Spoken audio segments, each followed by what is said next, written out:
et bienvenue sur le 3e vlog lecture sur les Killing Vipers de Sarah Fay. C'est l'autrice dont je suis la partenaire cette année avec un énorme plaisir. J'ai lu les Killing Vipers, à savoir, il y a eu un premier vlog lecture sur Reed et Lily, qui est pour moi une duologie sur un même couple qui se rencontre dans le cadre des Killing Vipers, qui est un MC, donc un motorcycle club qui n'est pas dans la délinquance mais qui va y plonger pour diverses raisons. J'ai ensuite fait un vlog lecture sur 2 romans et une novella. Donc c'était Kurt, le meilleur ami de Reed et Alicia, puis la novella Acceptation, et enfin Charlie et Matt, donc Charlie qui est la fille du président des Killing Vipers, Chris, et Matt qui est un des membres des Killing Vipers. Enfin, ce vlog lecture va concerner le tome 5 qui s'appelle King, qui est un roman, donc l'histoire de King et de Marlène, où là on avait déjà pas mal d'éléments dans les précédents livres, surtout les derniers sur le background de King, et sur Résurgence, une novella qui est un préquel à la série et qui sera centré sur le couple de Chris et d'Anna. Donc ça remonte quand même plus de 20 ans plus tôt, je pense 20-25 ans, un truc comme ça.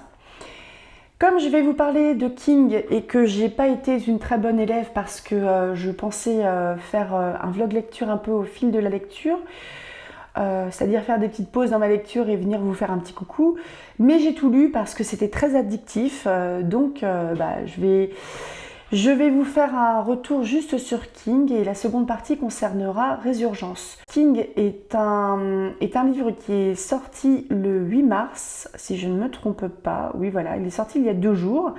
Et moi, j'ai fini de le lire le 7 mars. Et là, je tourne le dimanche 10 mars. Sur tous les tomes précédents, à savoir Reed, puis Lily, Kurt, Acceptation, Charlie et Matt, on arrive là maintenant à King. King, ça marque c'est le dernier livre de la série sur les Killing Vipers. Je parle en termes de chronologie parce qu'il y a Résurgence qui va sortir dans 2 mois et qui sera le préquel sur Chris et Anna, les parents de Charlie, Chris qui est à l'origine de la création des Killing Vipers, parmi d'autres membres originaux. King, contrairement aux précédents personnages, donc membres des Killing Vipers dont on a suivi l'histoire, donc Reed, Kurt et Matt, King il est un peu plus vieux.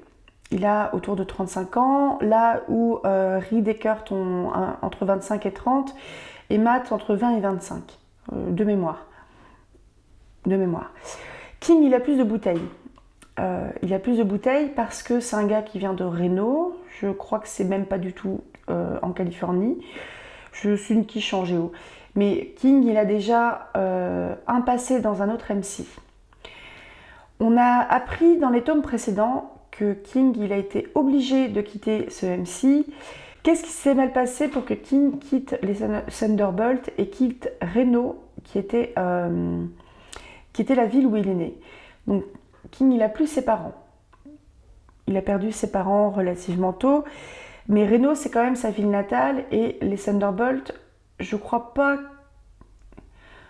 qu'il était... il n'était pas dans les membres fondateurs, mais c'est quand même un membre qui est devenu important. Les Thunderbolts, c'est un MC 1% qui avait de l'ambition et qui a dû absorber un autre MC, un truc comme ça. Et c'est pas détendre. Là où les Killing Vipers, même s'ils font des choses illégales, même s'ils peuvent être dans des fusillades et tirer eux aussi, les Thunderbolts, on est quand même dans le cran au-dessus en termes de criminalité, ils ont une relation aux femmes qui est vraiment très particulière et qu'on va découvrir au fil du livre. Le moteur de King pour retourner à Reno et le moteur de Marlène, c'est la vengeance, mais pour des raisons différentes. King, en fait, il a plus le droit d'être à Reno. Parce que c'est un fonctionnement qui est très territorial. Et lui, comme il a été rejeté en gros de son MC originel, il a plus le droit d'être à Reno. Surtout pas en portant le cuir au nom de Killing Vipers. Ce qu'il fait qu'il va revenir, mais en squattant chez une branche des Eagle Eye de là-bas. Les Eagle Eye qui est un MC ami, 1% aussi. Mais en fait, il va y être en étant extrêmement prudent parce qu'il ne veut pas être reconnu. Pourtant, King, je pense, contrairement à Reed, Kurt ou Matt, il a une apparence quand même qui fait qu'on le remarque. Parce que il a des cheveux longs, il est barbu et il se tresse les cheveux. Donc il est reconnaissable. Ce qui fait que le pauvre, en arrivant à Reno, il doit mettre sa bécane de côté. Donc il voyage dans des voitures de location. Et on apprend en fait, ça je peux vous le dire parce que c'est dès les premiers chapitres je pense que c'est le premier chapitre de ce roman. On apprend que King, il a été obligé de partir parce que donc il avait une place très haute dans les Thunderbolts et il aurait pu devenir vice-président, il me semble. Sauf que Odin, le président, il a aussi son fils qui est dans les Killing Vipers. Son fils qui très clairement a un sacré grain. Il y a vraiment du sadisme chez lui. Odin, il va choisir de soutenir son fils dans quelque chose qui pourtant était très très... un truc qui ne se faisait pas dans la MC. Sauf que les Thunderbolts, ils fonctionnent différemment. À savoir que King, il était en couple avec c'était pas sa femme mais sa régulière. Ils ont été suffisamment loin en fait dans ce couple, dans ce vrai couple pour que elle attende un enfant. C'était vraiment un couple qui était établi. Malheureusement, cet enfant va être mort-né. Et en fait, ce petit couple-là ne va pas réussir à gérer sa douleur. À savoir que, j'ai oublié le nom de sa femme, mais Victoria, sa régulière, ils ne sont pas mariés, je crois pas. Victoria va être très mal après la perte de leur enfant. King aussi, mais King, sa manière de gérer le truc, ça va être de se mettre de plus en plus dans des missions et donc de ne jamais être à la maison. Ce qui fait que Victoria, elle a besoin de soutien.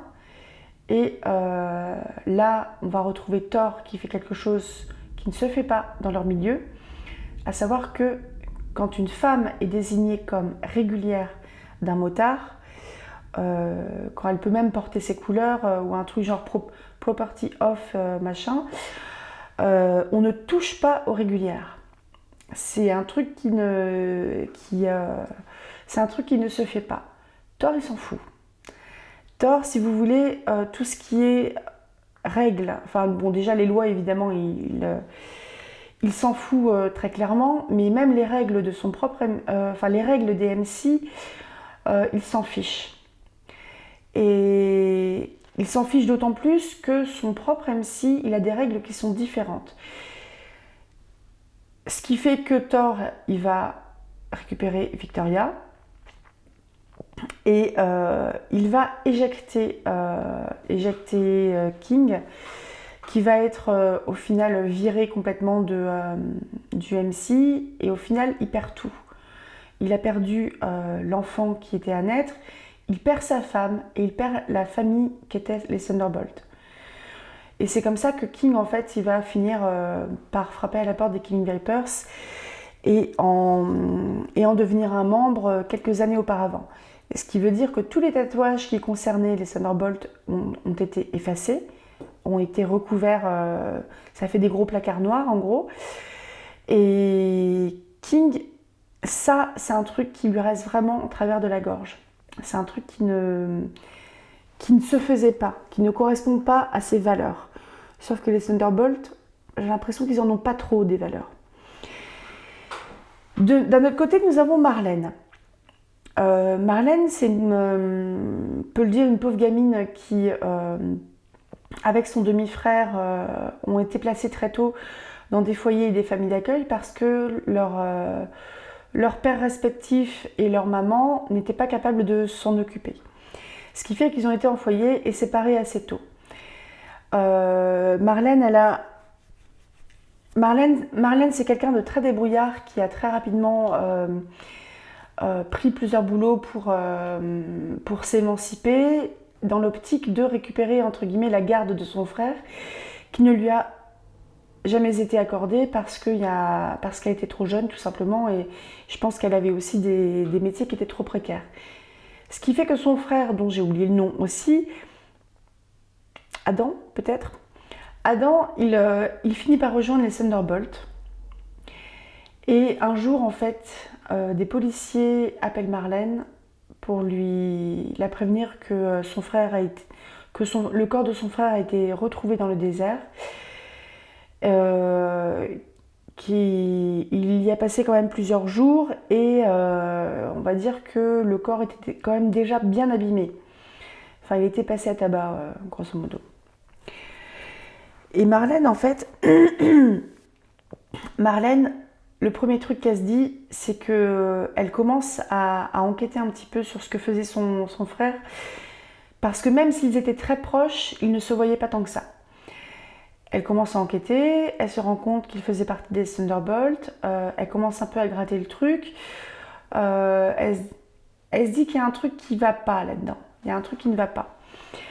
Et elle rencontre surtout la Sweetie qui était avec son frère et qui va lui faire quelques révélations. Là-dessus, Marlène, elle se dit, elle continue son enquête, elle réfléchit, etc.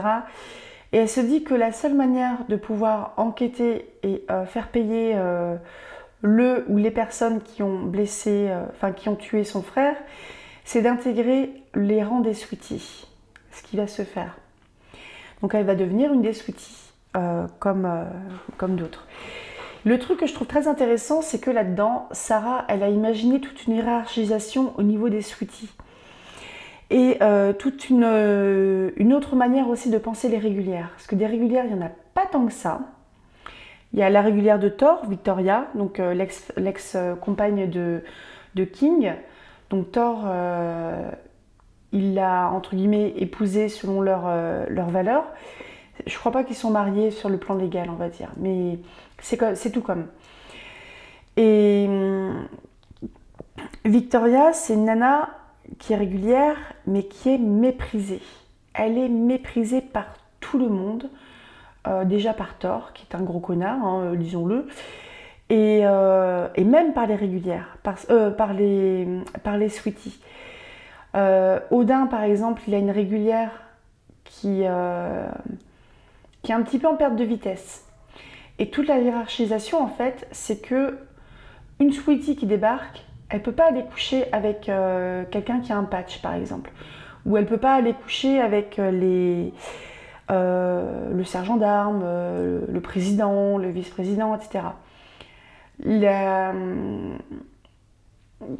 Ça se fait pas. Il faut d'abord commencer par les hang-around, ceux qui n'ont pas ceux qui ne font pas partie des Thunderbolts, les prospects, etc. Et il me semble que Adam, je crois que c'est, je vérifierai, je remettrai si c'est pas le bon nom. Le frère de Marlène, il voulait en fait épouser, il voulait déclarer que la nana avec qui il sortait était sa régulière, sauf que ça lui était refusé parce que ça ne se faisait pas dans les, on va dire, les us et coutumes de ce MC. Et c'est un peu un des éléments déclencheurs aussi de ce qui est arrivé par la suite. On a donc, là-dedans, on a King qui revient un petit peu dans tout ça, qui a toujours ses bagages de s'être fait piquer sa nana et que son enfant soit mort-né. Et on a Marlène qui est déjà dans la place comme Sweetie. Ce qui veut dire que Marlène, elle va coucher pour avoir des informations. Elle veut essayer de récupérer le plus d'informations parce que les Sweeties, elles ne connaissent rien. Elle travaille au bar, elle peut faire un peu de comptable, faire un peu de garde d'enfants, des trucs comme ça. Mais les Sweeties, c'est comme les prospects, c'est-à-dire que c'est un peu les boniches de service, sauf qu'en plus, on peut coucher avec elles. Ça peut être des nanas qui bossent pour le MC, ça peut être des nanas qui ont besoin de la protection du MC pour diverses raisons, mais ça peut aussi être des nanas qui ont envie de coucher avec des motards parce que, le frisson du danger, le frisson du bad boy, etc. Et Marlène, elle est dans la place, donc elle récupère des informations. Et la copine de son frère est toujours Sweetie. Et Marlène, elle a envie de l'écarter de ça. Donc c'est une nana qui est repartie à la fac, elles sont colocs toutes les deux, et Marlène met plein d'argent de côté pour elle pour payer ses études au cas où, sans le lui dire. Ce qui veut dire que Marlène, elle couche pour avoir des informations. Et Marlène, clairement,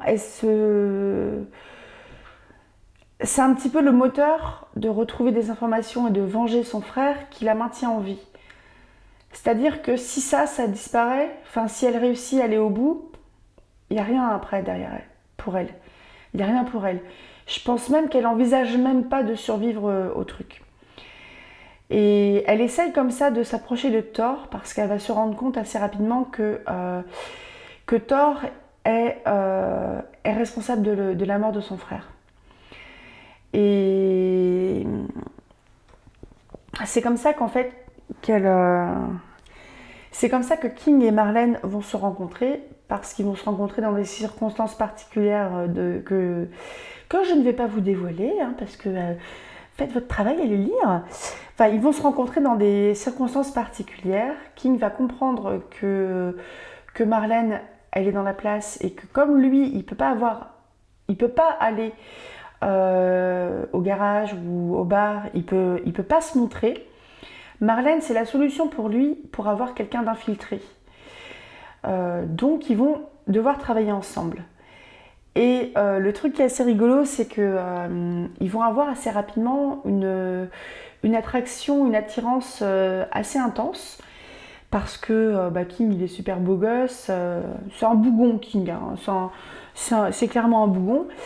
Et Marlène, c'est une belle nana. Et la particularité, ou là où par exemple, je ne sais pas si je vous l'avais dit, mais dans Charlie et Matt, la grand-mère de Charlie est coréenne, est d'origine coréenne. Donc Charlie, elle est métissée. Et Marlène, elle est métissée également parce qu'il me semble que c'est son papa qui est noir. Et ce qui fait qu'elle ne ressemble pas à son frère, à son demi-frère. Parce que leur père est différent. Leurs pères sont différents et Adam était plutôt clair, là où Marlène est métissée, mais elle est plus foncée. Donc personne ne peut savoir, en fait, ne peut faire le lien entre eux. Sauf évidemment la copine de son frère qui est coloc, mais qui n'a aucune raison de balancer quoi que ce soit sur Marlène. Ce qui fait que King et Marlène, ils vont devoir bosser ensemble. Et le truc qui est assez drôle, c'est que King, il est tout réservé et il veut pas du tout dire pourquoi il est là. Il est très secret. Et une fois qu'il a réussi un peu à tirer les verres du nez de Marlène, Marlène, elle attend un petit peu la même chose de lui. Sauf que lui, il n'est pas du tout prêt à dire quoi que ce soit. Et Marlène, elle a un côté... Le truc que je trouve drôle, c'est qu'ils ont pas du tout le même tempérament. Parce que King, du coup, il a le côté un peu bougon, un peu secret et compagnie. Il est impressionnant aussi, parce que physiquement, c'est une baraque. Hein. Et Marlène a le côté un peu sans gêne, entre guillemets. Parce que je me souviens d'une scène où King était en planque à surveiller, je sais plus quoi exactement, à surveiller une maison dans sa voiture. Marlène, elle sort de cette maison-là, elle le repère. Du coup, elle rentre dans la voiture. Du coup, lui, mais qu'est-ce qui se passe? Parce que je crois qu'il n'a pas du tout... il l'a pas du tout vu arriver, ou il n'a pas du tout pensé qu'elle allait monter dans sa bagnole. Et King, il était en train de boire du café ou je sais pas quoi, et elle lui pique son gobelet et elle boit dedans. Donc, vous voyez, il y a le côté un peu sans gêne, mais que je trouve assez choupi aussi. Nous sommes le 14 mai et je suis toujours aussi bien coiffée. Bonjour. Je viens de lire Résurgence et deux nouvelles sur Nati, donc issues de Résurgence, enfin qui auraient pu être dans Résurgence, et que Sarah Fay propose en échange de votre mail et de votre âme. Je plaisante. Mais en échange de votre mail, à la fin du livre Résurgence, vous avez un QR code ou un lien qui vous permet en échange de votre mail, d'avoir un petit supplément, parce qu'on n'a jamais assez de Nati, de nouvelles sur Nati et les débuts de la vie de Chris et Anna. Donc, je vais vous parler tout d'abord de Résurgence, que ça fait au moins 5 fois que je prononce ce titre, et donc il est peut-être temps de vous en parler. On se retrouve, je crois bien, 25-30 ans avant les événements des Killing Vipers, que je vous ai expliqué au début de la vidéo et dans les 2 vidéos précédentes. On a donc Chris qui a commencé à monter son garage et qui est à la tête du MC des Killing Vipers, qui commence quand même un petit peu à glisser vers le 1%, mais pas trop. C'est un MC qui démarre, qui est dirigé par un jeune de 23 ans, quelque chose comme ça. Et Chris, c'est quelqu'un qui, là tu verras Sarah que j'ai bien retenu ce que tu m'as dit, c'est quelqu'un qui a de l'ambition et c'est quelqu'un qui est issu d'une famille très favorisée et qui a voulu s'en détacher. Donc on a un jeune qui a fait un bel héritage, ce qui lui a permis d'investir dans un garage où il répare des motos. Il est très pote avec Mike, on voit un petit peu les autres fondateurs qui sont présents.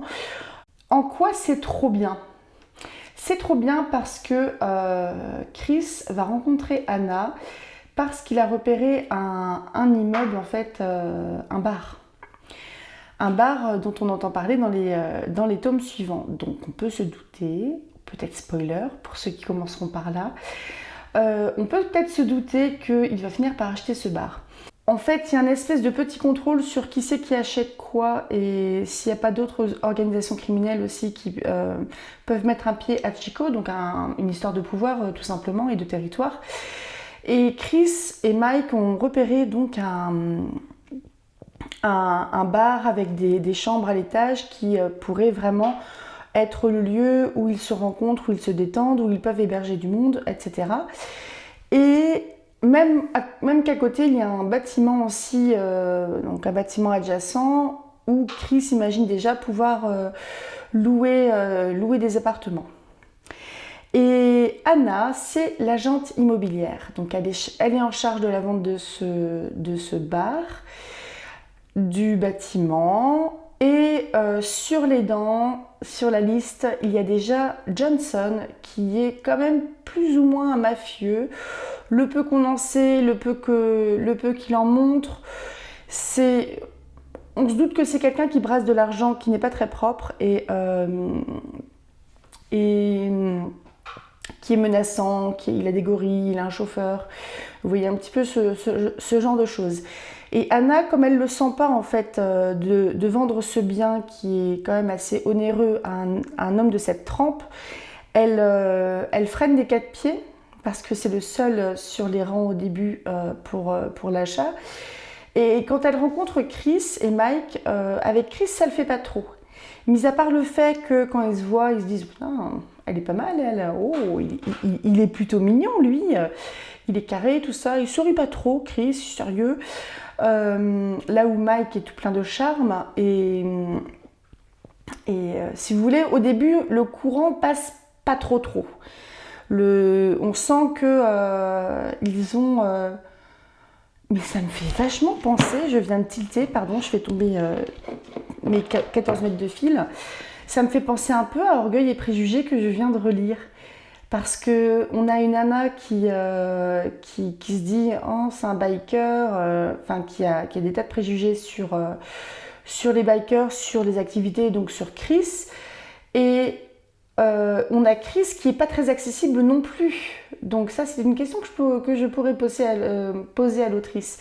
Je trouve qu'il y a vraiment cette dynamique-là, avec un Chris qui est quand même plutôt aisé. Mais Mike, c'est Bingley. Sarah, faut qu'on discute. Je vais t'envoyer des messages tout de suite.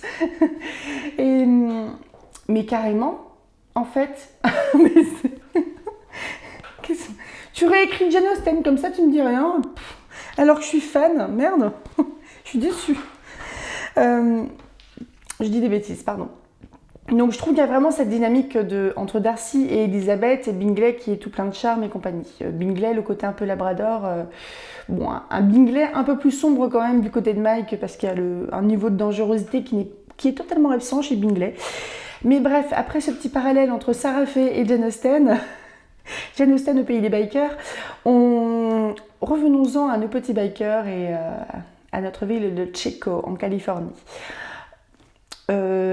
Donc ça démarre pas terrible et je trouve on est sur une novella, donc c'est un format qui est court, qui fait 136 pages, donc bon, c'est déjà quelque chose de volumineux pour une novella, oui je me trompe pas, il fait 136 pages et donc il y a un sacré développement autour de la personne de Johnson, l'implication que ça pourrait être qu'il acquiert ses biens, le fait qu'il a quand même des activités louches, on sait qu'il a des casinos très loin et compagnie.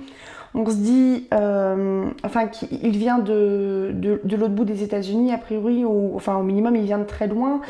Et on se dit qu'il a peut-être des casseroles. C'est le mec louche, quoi. Le mec louche qui, en plus, a du pognon, une aura de dangerosité, tout ça. On n'est pas sur le niveau de Kane de Reed et Lily, ou dans le livre Kurt. On n'est pas à ce niveau-là, mais on est quand même sur un niveau de...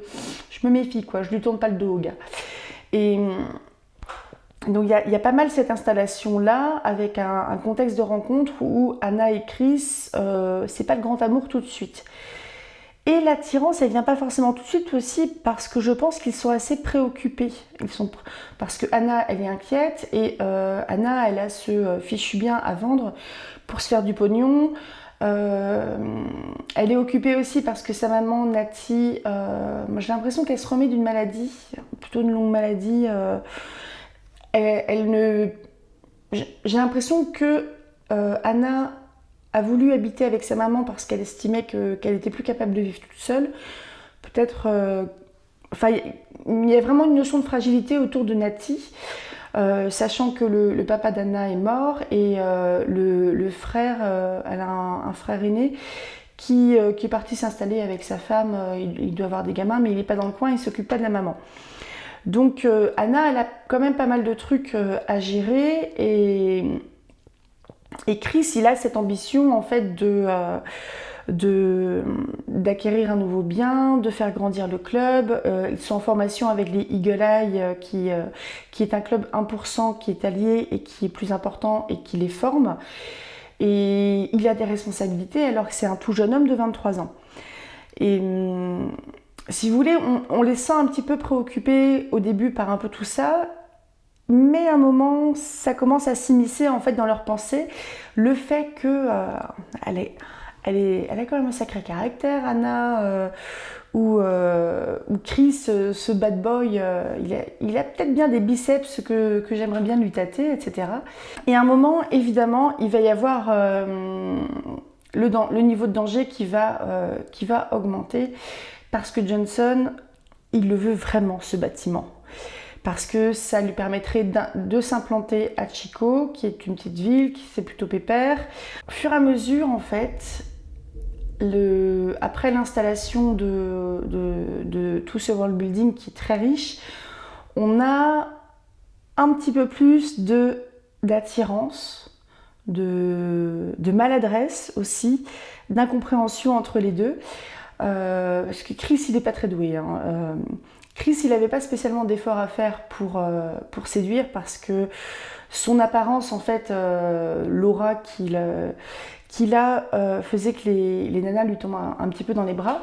Là où Mike, il est plus sociable, il y va, il les charme et compagnie, et Mike il fait un peu plus sérieux entre guillemets en termes de sur le plan sentimental, là où Chris il a des aventures d'un soir. Et Anna elle est pareille, hein. Anna elle va faire la fête avec la copine, elle a des aventures d'un soir également, elle bosse, elle gagne bien sa vie. Et si vous voulez, au début de leur relation, on est un peu sur pas mal d'incompréhension parce qu'il y a ces fameux préjugés de orgueil et préjugés qui viennent un peu entraver le fait qu'ils se comprennent. Donc ils se comprennent pas, donc ils peuvent se vexer pour pas grand chose, etc. Et j'ai trouvé que c'était une belle relation qui s'est installée. J'ai l'impression que j'ai eu un petit peu de mal à rentrer dedans, mais je pense que c'est lié au fait que j'ai interrompu pendant 2 mois la lecture. Et c'est pas que j'étais plus impliquée, mais je pense qu'il y avait un peu de ça en fait. Le fait de s'être un peu éloigné de l'univers et de devoir un peu faire un effort entre guillemets pour replonger dedans. Pourtant c'est un univers que je connais, que je n'ai pas oublié parce que ma lecture ne remonte pas non plus à 10 ans. Mais j'ai eu un petit peu de mal à retourner dedans. Pourtant, je trouve que c'est un livre qui est de qualité. Et je pense que le format court, il m'a un petit peu frustrée parce que l'autre novella, Acceptation, qui est entre Charlie et Matt et King, si je ne me trompe pas, on est dans la continuité de l'histoire de l'histoire précédente, avec une alternance de points de vue qui vient un petit peu à la fois donner des nouvelles des couples précédents, tout en faisant avancer l'histoire et en annonçant les livres suivants. Et si vous voulez, le préquel en fait, et c'est complètement normal parce que c'est un préquel et c'est un préquel qui a lieu des années avant, ce qui fait que on est sur la génération d'avant. On n'a pas Reed, on n'a pas Kurt, on n'a pas King, on n'a pas Matt. On a les fondateurs, on a les personnes de pouvoir dans le MC. Et pourtant, Chris, moi, c'est quelqu'un que j'ai beaucoup aimé. Je l'ai vraiment aimé dans Acceptation et dans Charlie et Matt. Je le trouve hyper intéressant comme personnage. Mike aussi. Et là, il est plus jeune. C'est déjà lui, mais c'est pas tout à fait le même. Mais ce qui est logique, hein, parce qu'il y a 30 ans d'expérience en moins. Et je sais que Sarah, elle conseille elle dit que Résurgence peut se lire indépendamment, ce qui est logique, parce que c'est un préquel. Je vous conseillerais quand même de commencer par les autres livres, parce que je trouve que tout ce qu'on sait de Chris, ça éclaire vachement ce qu'on en découvre sur le Chris d'avant. Et je me demande faudrait qu'elle demande à ses lecteurs qui découvrent Résurgence, The Killing Vipers par Résurgence, s'ils arrivent à accrocher entre guillemets, parce que moi ça m'a vachement fait réfléchir. Puis il y a la présence de Natty, ce que je vous ai parlé de Natty en début de vidéo, mais la présence Natty, c'est la grand-mère, donc la maman de Anna, la grand-mère de Chris, la grand-mère de Charlie. Et Natty, elle a un caractère. Parce que donc j'ai lu 2 nouvelles du point de vue de Natty. Et Natty, elle a 0 filtre. Elle en a pas. Quand elle aime pas quelqu'un, elle aime pas. Et Natty, au début, mais c'est trop drôle sur ces 2 nouvelles. Quand elle rencontre Chris, elle est encore plus pleine de préjugés qu'Anna. C'est un loupard, c'est un délinquant, etc. Et Natty, elle est vraiment très très drôle. Donc on a 2 nouvelles bon, pour vous dire, c'est les deux nouvelles du point de vue de Natty. C'est la première fois où Chris vient manger chez Anna et sa maman, Natty. Et c'est le jour de la naissance de Charlie aussi. Alors, c'est vraiment des points très importants dans leur vie, ce qui est normal. Et c'est très drôle et très touchant aussi de l'avoir du point de vue de la grand-mère. Et qu'est-ce que je voulais dire? J'y crois à fond à cette relation aussi entre Chris et Anna. Parce que, en fait, ce qu'on lit là, c'est complètement logique aussi. C'est en cohérence avec le Chris et la Anna de 30 ans plus tard. L'envergure, entre guillemets, qu'ils vont avoir. La maîtrise de ce petit monde des Killing Vipers. Je trouve ça touchant. Mais de toute façon, une fois que je mets le pied en général dans un univers, si j'accroche, j'ai toujours envie d'en avoir plus. Je suis une grande fan de saga, donc j'ai beaucoup aimé. Et j'ai beaucoup aimé la manière dont ils ont réfléchi leur relation, parce que il se passe un événement qui est très compliqué pour les deux, qui est très... Chris, il va dire à un moment que le bar qu'il a acquis, il l'a acquis par le sang. Et au moment où le danger il est comme ça le plus élevé, Chris et Anna échangent un baiser et il lui dit « Je reviendrai, ne serait-ce que pour mériter ce baiser que tu souhaites me donner. » Et il décide de prendre le temps, et au vu de ce qu'il traverse, en fait, c'est complètement la bonne décision à avoir, parce que s'il s'était précipité, il se serait cassé la figure au niveau de leur relation.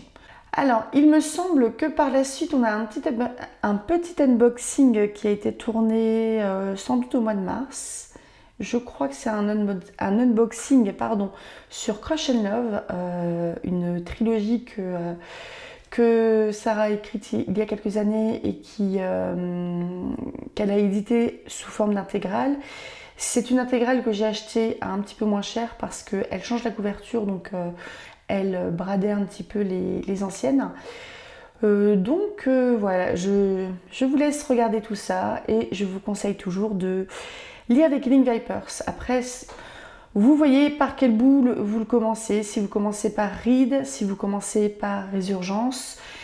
Et on va se retrouver au mois de septembre où je vous chroniquerai les derniers éléments des Killing Vipers, à savoir une autre novella préquelle centrée sur Mike, le bras droit de Chris. Donc on se retrouve aussi longtemps avant les Killing Vipers qui vont suivre.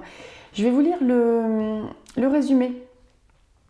Donc c'est une romance bikers qui s'appelle Résilience, qui fait... On n'a pas encore les détails, mais je crois qu'on est aussi sur une novella, donc un court roman. Depuis que le Prez a dissous les Killing Vipers, Mike a perdu ses repères. Ses seules lueurs, s'occuper de sa filleule et de son ranch. Alors qu'il pense les plaies de son amour-propre meurtri, loin des affaires de gang, Saint, le Prez des Devil's Heirs lui demande de protéger sa jeune sœur, son MC se trouvant au cœur d'une guerre interne. L'ancien VP accepte avec répugnance, car Viviane, avec ses manières de princesse et ses robes trop colorées, est tout ce qu'il abhorre. Viviane n'accepte pas son exil dans un ranch qui pue le crottin et le foin. Sur le point de se marier, se perdre au fin fond d'une terre désolée ne l'enchante guère. Elle serait plus à sa place dans le club de son frère, auprès de sa famille, celle pour qui son cœur bat chaque jour.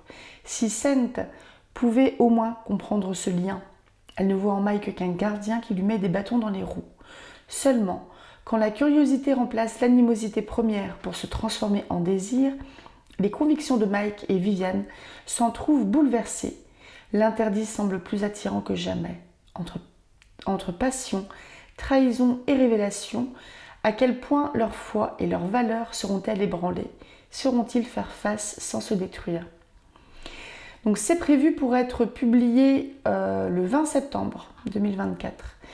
Et Sarah, je sais plus, je vous redirai dans la prochaine vidéo, va également en fait, elle a réuni plusieurs nouvelles, voire même des longues nouvelles sur les Killing Vipers que je chroniquerai aussi en septembre dans une dernière vidéo. Et je quitterai le sud des États-Unis et les motards. N'empêche, je suis jamais montée sur une moto. Est-ce que vous êtes déjà monté sur une moto? Moi, j'avais un scooter quand j'étais gamine. Et j'ai arrêté quand je suis tombée. Parce que je me suis fait mal et j'ai eu peur. Je m'arrête ici. Donc j'espère que je vous ai donné envie de lire tout ça. À tout bientôt. Et puis restez jusqu'au bout où je vous présenterai Crush and Love.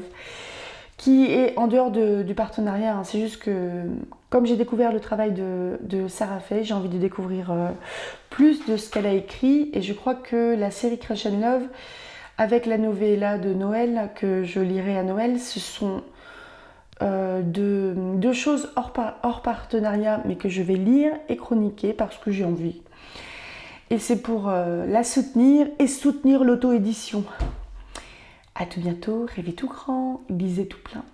Salut! Vous devez vous demander, mais elle vient de nous parler de 2 livres là, de King et de Résurgence. Qu'est-ce qu'elle ramène encore sa fraise? Eh bien, Sarah Fay se débarrasser de quelques livres dont elle allait changer la couverture, ou alors des livres qui étaient un petit peu abîmés. Donc elle les mettait en vente un petit peu moins cher via sa boutique dont vous trouverez le lien dans la description de la vidéo. Et je me suis dit, bon, est-ce que je commande les Killing Vipers sachant que j'ai déjà les e-books? Est-ce que je commande autre chose? Donc j'ai déjà Accord conclu que j'ai lu, j'ai déjà la romance de Noël. Et bien en fait, j'ai jeté mon dévolu sur l'intégrale de Crush and Love de Sarah Fay. Je vais vous montrer juste vite fait. Elle m'a donné quelques petits goodies à l'intérieur avec une jolie dédicace. Chère Nora, bienvenue dans l'univers de Crush and Love, l'appli de rencontre la plus en vue du moment. Vanessa, Thomas, Emma et Nicolas te réservent de belles aventures. Je trouve qu'elle a une très belle écriture. Je vous montrerai mon écriture un jour. Bon, je m'excuse, j'ai un peu du mal à manipuler. J'ai un peu de mal à manipuler parce que j'ai mon eczéma là qui est quand même bien enflammé. Donc j'ai mal. Et dans Crush and Love, du coup, j'ai eu le marque-tapage de l'intégrale de Crush and Love. Donc ça va être sans doute la nouvelle couverture. Si tu passes par là, tu me dis si je me trompe. Avec du coup derrière ses réseaux sociaux. J'ai eu le marque-tapage qui me manquait sur les Killing Vipers, à savoir King, avec ses réseaux également. Une carte postale de Crush and Love. Donc c'est une intégrale de 3 bouquins, My Christmas, My Valentine et My Wedding. Là, My Christmas. Donc ça doit concerner 2 personnages de My Christmas. Je vous dirai les noms tout à l'heure ou je les mettrai dans une bubule. Elles sont belles les illustrations. J'aime bien. Hein. My Valentine. Dans le train. Oh mais c'est les mêmes. On dirait que c'est les mêmes. Donc c'est les 2... Oui, je crois que c'est ça. My Christmas d'abord. My Valentine ensuite. C'est un même couple. Et My Wedding. C'est tout... J'aime beaucoup les couleurs. C'est tout doux. Donc j'ai eu des petits goodies. Je vais vous lire juste le résumé des 3 volumes de Crush and Love. Donc on est sur... Là je suis sur Booknode. Au niveau des thématiques, on a amour évidemment, Noël, romance contemporaine, Saint-Valentin, romance, sexe, érotisme, littérature sentimentale. Donc le premier c'est My Christmas. Noël viendra-t-il à bout des préjugés? Je vous mettrai par là la couverture de My Christmas parce que l'intégrale du coup que j'ai ne montre pas les couvertures. Donc, Noël viendra-t-il à bout des préjugés? Thomas. Je déteste Noël. Malheureusement pour moi, l'avenir de ma société est entre les mains d'une journaliste débutante complètement dingue des guirlandes et des sapins. L'enfer sur terre. Vanessa. J'ai enfin le job de mes rêves. Point négatif, je dois me coltiner le cofondateur de Crush and Love, l'application de rencontre la plus en vue du moment. Bon sang, s'il n'était pas aussi prétentieux et imbu de lui-même, je le trouverais presque charmant. Mais il peut bien me faire les yeux doux. Je n'entrerai pas dans son petit jeu de séducteur. Plutôt mourir que de sortir avec lui. Donc, on a l'air quand même de partir sur des gens qui ne peuvent pas trop se blairer. Je pense que ça va changer. Le tome 2, Crush and Love, My Valentine. Réussirons-nous à surmonter la rude épreuve de l'après? Donc, couverture par là. Vanessa. Passé les premiers baisers, Thomas et moi tombons de notre petit nuage. L'arrivée d'un nouveau rédacteur chez Paris Fashion et le retour de Marie, mon ancienne chef, pourrait bien détruire la relation que nous tentons de construire. Pourtant, je ne suis pas l'une de ces princesses qui se cachent derrière son prince, que mes détracteurs se tiennent sur leur garde. Thomas. Je n'aime pas ces personnes qui viennent de débarquer dans le quotidien de Vanessa. Ils ne m'inspirent rien de bon. Ils rôdent comme des vautours. Si je ne me trouve pas à ses côtés, j'ai peur de ce qui pourrait lui arriver. Je me dois de la protéger. Pour elle, pour sa carrière. Et dernier tome, Crush and Love, My Wedding. Qui a dit que retrouver l'amour serait mission impossible? Nicolas. Depuis qu'Émilie m'a planté au pied de l'autel, je ne me reconnais plus. Je passe d'une aventure sans lendemain à une autre et me défonce dans le travail sans y trouver de sens. Quand mes meilleurs amis m'appellent à l'aide pour gérer leur mariage, j'accours. C'est sans compter cette furie d'Emma qui me pourrit la vie. Si elle ne me plaisait pas autant. Emma. Je ne peux plus voir Nicolas en peinture, surtout depuis qu'il m'a jetée comme une vieille chaussette. Il ne m'a rien promis, c'est vrai, mais qu'il ne me prenne pas pour une conne non plus. Et cette histoire de mariage, on en parle? Comment réussir à collaborer avec un homme aussi psychorigide? S'il pouvait ressembler à un troll, ça m'arrangerait, mais c'est loin d'être le cas. Donc, sur l'expérience de lecture que j'ai jusqu'à présent des livres de Sarah Fay, donc qui écrit de la romance, j'ai remarqué qu'il y a assez souvent, je pense quasiment tout le temps, le désir qui est fort dès le départ. Et après, le relationnel peut être un petit peu difficile à mettre en place. Je pense notamment dans Accord conclu, c'était Raphaël et je ne sais plus comment elle s'appelait la jeune fille. La jeune fille qui était un peu chat échaudé, crâne eau froide, donc qui voulait pas trop y aller. Dans Lily and Reed, Lily, elle n'arrive pas à accorder vraiment sa confiance. Elle veut être indépendante, faire les choses par elle-même, ne pas avoir besoin d'aide, même si elle en a vraiment besoin. On a un petit peu de ça aussi avec Kurt et Alicia. Bon, Charlie et Matt, c'est différent. King et Marlène, j'avais vraiment aimé aussi leur relation. Et je trouve que c'est un très bon point de départ, le fait que des personnes qui se connaissent ou ne se connaissent pas trop se désirent déjà beaucoup. Après, je trouve que c'est bien amené dans les livres de Sarah, parce que j'ai pu en lire d'autres où ils sont chauds comme des baraques à frites et